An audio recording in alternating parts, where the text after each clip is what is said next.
So we're going to look at 3 different replays at 3 different MMRs of people playing Legion Commander. This first one is Hurl 5. Then we've been looking at an ancient player who's kind of like playing against high legends. And then we finally looking at Immortal. So we're going to point out like some of the mistakes that are this Hurl player is doing that are really common across this bracket as well. So we have the Legion who didn't really start with any regen here. And she also has kind of an odd skill build. She went press the attack on level 1, which is the heal. This is sometimes okay to pick up if you want to purge some ability off, but the Dazzle was not purging in, like putting any spell onto her. So she didn't really need to purge anything. And because she's constantly pushing the lane, she would actually be running around on full health in this lane if she just got Moment of Courage on level 1. And also the fact that she wants to fight so often here. She even goes on to Juggernaut here and gets cut out by a Dazzle heal and dies. Now this is just a great example of poor management of your health. She even goes and tanks the tower for a few hits straight after coming back to the lane. And this is like really painful to watch for, I would say, like 99% of people watching this. So this is something that you totally don't want to do with regen. And if you are struggling with so much health in your lane, this is where you need to start just buying tangos and send your courier back and get tangos, or when you respawn get more tangos, because they will allow you to sustain in lane, as well as her skill build is probably not helping her the most here either. Now throughout all this lane you'll end up seeing that Legion just runs around on low health, and she's also like low mana, and this low mana makes it much harder to contest with your spells and to play aggressive. So the enemy carry, if they're any bit good, they will just get more like abilities kill you. And even at this position here, like if Dazzle just uses his heal, Legion Commander dies, and like Juggernaut is like going under the tower. She ends up getting a tango from Warlock. Warlock is basically her tango.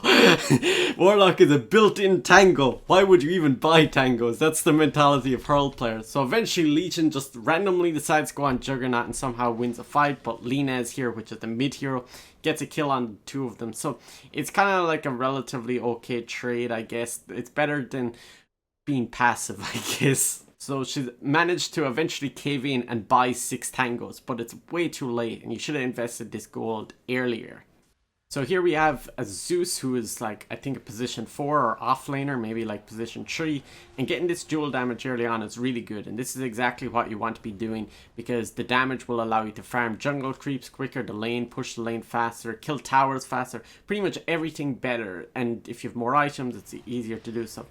So here's where she kind of like went in a little bit early on this Lina, but it ends up working out pretty okay because Gyro's there to follow up on damage. If the Gyro didn't turn around there, which you can't always rely on your teammates at this rank, the Legion would have probably just died there.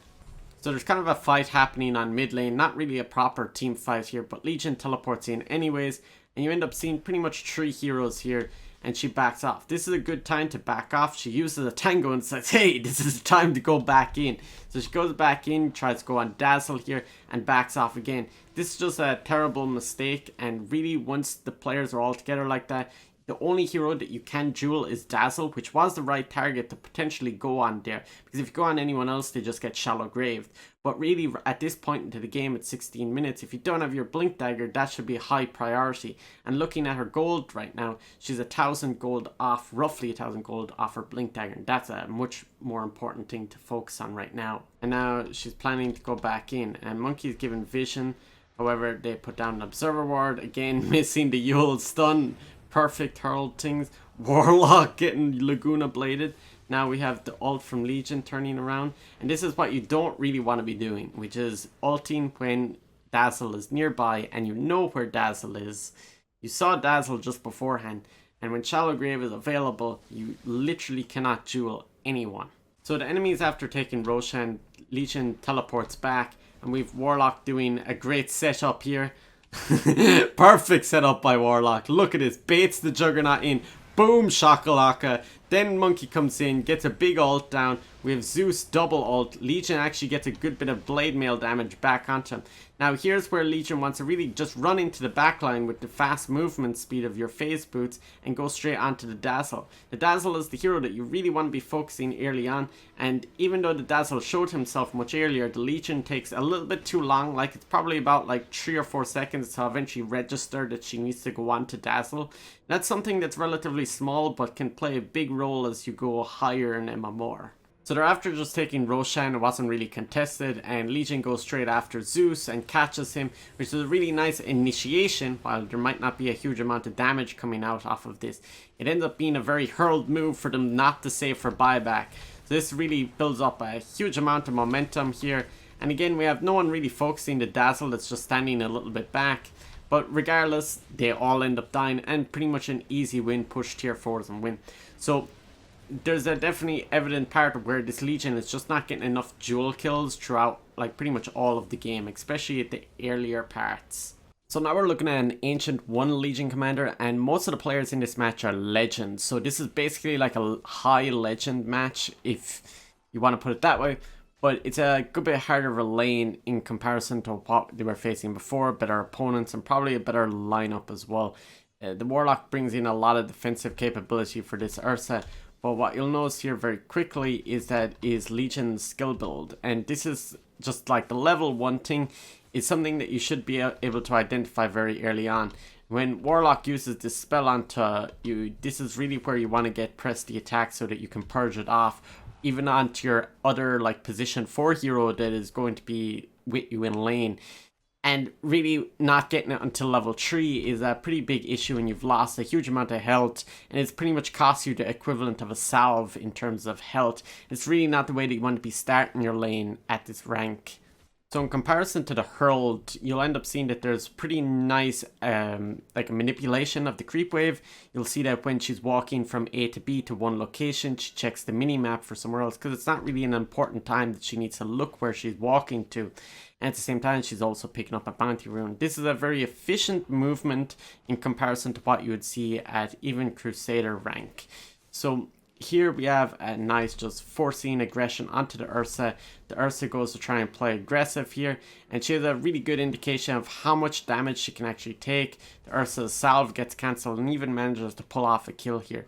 And meanwhile, Pudge was ganking the Warlock behind, who was committing so far forward. So it's really a double kill. So overall, what happened this past like 60 to 70 seconds was really nice. What is this Pudge doing? Like, every time I see him, he's like literally just standing in the trees. What's he doing? Look. He lays down a sentry ward. Whoop! Nice hook. Oh no, this Pudge is better be glad that it's not a... This is not a Pudge video. What am I doing? A Pudge? Look at me standing in the tier 1. Oh my god. And he's supposed to be position 5 Pudge as well. This is what you have to play with in Legend. So it's like basically hard mode for this Legion. Now, really like what this Legion is doing is trying to build up to a blade mail. And just to talk about this build, it's really preferable. The whole idea of it is that you get blade mail fast, or you get some sort of kill with the blade mail, and then soon after you get the blink dagger. But if the blink dagger comes too late, like 20 minutes or over, it doesn't really turn out to be anything that useful. In this match in particular, blade mail doesn't really look to be the most ideal build, but you can make it work. So the Bristle is diving really hard here, and the Bristle is basically being left alone on lane on bottom because there's a Pudge position 5 support, and Bristle basically ends up getting to go through here and gets out as well. So this is just like a really farmed offlaner, and this is what happens when you leave him alone for so long. So there's not really a huge amount that Legion could have done about that to stop that from happening from an early point in the game, because that's not her job as an offlaner to stop Bristleback. So Legion is 200 gold off of her Blink Dagger, so she's being relatively careful about going in on this fight.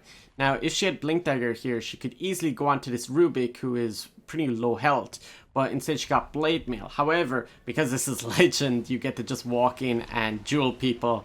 As well as this, she used her first spell, gain extra movement speed as well as the phase boots, and gets out of this. Now, while she was running away, she picked up the Blink Dagger, which guarantees she doesn't lose the gold that she was trying to achieve, and she got enough gold during that kill to get enough gold for the Blink. So now this is when she re-engages, a really nice like re-engagement here of like in and out of a team fight, as well as when she runs away, Bristle goes after her and blinks away. This is just an example of how an item build doesn't always have to go in the same order, and it really depends on how you utilize the items that you buy. Now, pretty soon after this, she ends up buying the Blightstone, goes in on this fight. Now, here's an example just when she blinks in, she uses her heal, then Blade Mail, and then Alt. If she right clicked the Warlock once, she would have been able to get this extra little bit of damage, and as you'll see at the end of this fight, she's just one attack away from killing the Warlock, which would have been the difference between an extra, what, 20 damage or 10 damage. So this is a small thing that maybe like a Divine or Immortal player would be doing more regularly than what you would see at Legend players. It's not the fact that you just automatically get Divine or Immortal by doing this, but it's just something that small mechanics or estimation of the damage output that you have. So the Dire side have the Ages and they're pushing, while meanwhile Legion and Jugger are pushing over here, and we have a pretty big dive here, and Legion wasn't in position to go and fight this. Now instead she goes in a little bit later when potentially the Dire side was planning on backing off here and restarting again when the creep wave comes, but instead what ends up happening is the Dire side massively overcommit here, which to some extent like Legion was involved in this and helped keep the Dire side in position. And now we have like pretty much a 4-hero wipe, and straight off of this we'll end up seeing the win rate jump way back in their favor, as well as the XP graph. Boosh, that's a massive jump there. So this is really what helps them propel back into this game. So regardless of what happened in that potential comeback fight here, Legion picks up a Blink Dagger just before the enemy go pushing. They have Ages, I think, on Ursa as well, and she goes blinking BKB onto Bristleback. And this is a scenario where you need to just have a little bit extra patience for like maybe even just 1 or 2 seconds so that Rubik or Warlock show themselves and to duel those heroes. The enemy's lineup somewhat relies heavily on Rubik or Warlock to do some sort of setup. Not entirely, but it does help the team fight quite a lot, especially if Warlock doesn't get his ultimate off. You end up seeing that like the enemy is just tanking tons of tower hits here, and Warlock's 1 hit away. If you waited until they dive, something like that, and pretty much you saw like last fight showed they were diving like hardcore, you can easily catch out this Warlock over committing his position. So these are like relatively small things that can play a big role on exploiting the weaknesses of players in your bracket. However, as well, at the same time, it doesn't help a lot having a position 5 push who's like standing in the trees doing the hooks. So now going on to rank 201 Legion Commander, and this time we have Tiny and Legion in lane. Nothing really special happens in the first 5 minutes other than some creep manipulation. Now, pretty much they wait until around level 3 or 4 to start going for kills, because their ability to trade just passive harass back and forth isn't very good against someone like Witch Doctor. And Sven has very high effective HP because of high armor and high health, and it ends up being a really good time that they peek in lane for damage to burst down Witch Doctor. They could have even waited and maybe a level later to guarantee that even easier, but because they committed that further forward position allowed them to do that. As well as this big camp over here on the left side would allow Legion to gain a big movement speed buff if all of the enemy creeps were dead in lane. You'll also see Queen of Pain is dead right now, and when she respawns she comes bottom lane, so this ends up being a really nice rotation, and Legion doesn't really give it away. She doesn't go into a very aggressive position here, and now when Bop is here, she goes in, they kind of like just use all their spells really, and they can burst down this Sven pretty easily, and he is really the important target that you want to shut down early. So even though it's not like optimal to give away damage with your jewel and lose the first jewel and have it on cooldown, it doesn't really make that much of a difference because Witch Doctor's not really a hero that's known for his right clicks. Maybe a Battle Fury Witch Doctor might see that one day, but your cooldown on your ultimate is not very long. Now this is also a really nice play here where again she doesn't give away the fact that Queen of Pain is nearby. She ends up dueling the bat and Quap blinks in, and this is a really nice combination that they picked with their heroes which complement each other's spells early on and pretty much give like very easy duel damage as well for this Legion without having to massively outskill her opponents. So they take the tier 1 tower, Bat Rider's teleporting in, Bat goes for a kill onto Legion, but Legion ends up healing herself just before this, and not really a huge amount of heal, but you'll also notice her item build. She did not go for phase boots, instead she went for drums, and drums is really nice if you're going playing really fast aggressive early on, which you see quite commonly in Immortal, but not always the most optimal build at lower ranks.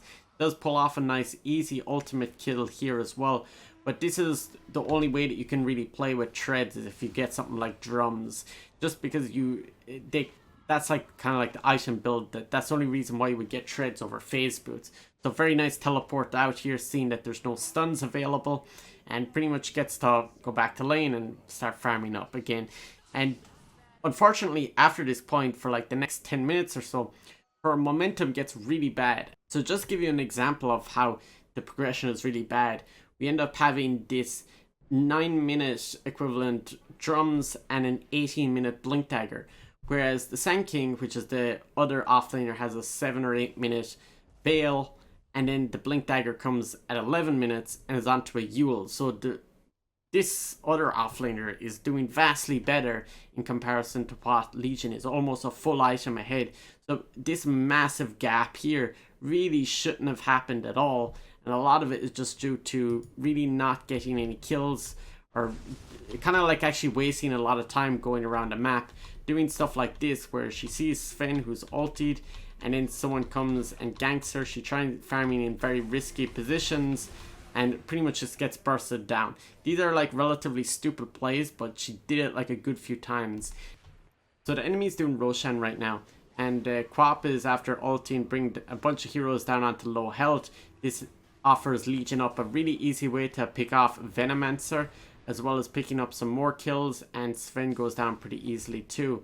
Now this is a very advantageous team fight, as we'll end up seeing here. They get Roshan onto low health, like starting off with Roshan low health. Batrider manages to do a really nice snatch on the Aegis, but as you might know, that in a lot of Immortal matches, whoever kills the first Roshan often just ends up winning and has a huge favor in winning. So we end up having a look at the win probability, and it massively jumps into their favor, as well as that fact you see the experience graph jumping way in their favor as well. So this is what they should have won off of, just this fight on itself. However, they kind of end up throwing the game a little bit. If we go a bit further, we'll end up seeing one of the last team fights here. So we have Legion just chilling away up here in the high ground. Batrider's going in for a kill. The Lincoln Sphere is blocking Batrider ult. Legion goes in onto the Batrider, catches him, and this is a really nice way to burst down this hero. Also to mention that Legion has a lot of dual damage, 320, and even Veno is just getting killed by being tossed in.